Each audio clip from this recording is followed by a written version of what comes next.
update sa ating 10 days old. Malalaki na. Try natin mamaya itimbangin. So magpapa-practice pa tayong pakain ng early win sa kanila. Nagalit na ang mama. Kasi nag-aaway-away. Yan. So 10 days old, no? Ganito na sila kalaki. Ganda.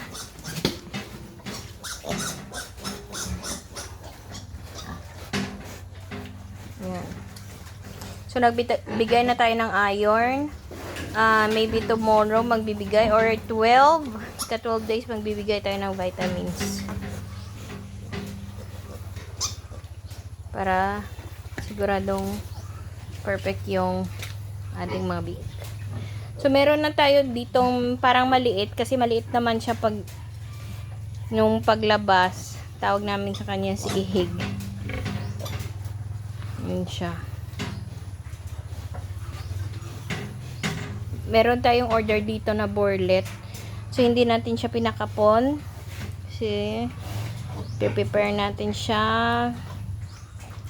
sa may-ari. Borlet. At meron na din tayong order dito na sa batch na to, 3 yung order na for material na magiging inahin. So buhay lahat ng mga dede nila at 16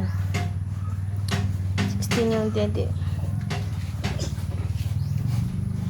Next natin, ito yung second mama pig natin. Ang anak niya nito is 15. Yung dede niya 14. Sa awa ng Diyos, maganda naman. Pero, hindi pa niya masyadong master yung pagpasuso. At saka, hindi pa masyadong magalaw yung mga biik. Kaya, siniseparate natin doon sa box. Para pag gusto lang magpadidi ng nanay, doon natin ilalagay yung mga biik niya. Kasi meron tayong isang case na naipit yung biik. Pero for now, malalaki na sila. So, try kong magbigay ngayon ng early win para sa mga baby pigs. Kasi as early as 5 days, magbibigay tayo. Pero parang ang mga mama pig ang excited na kakain na.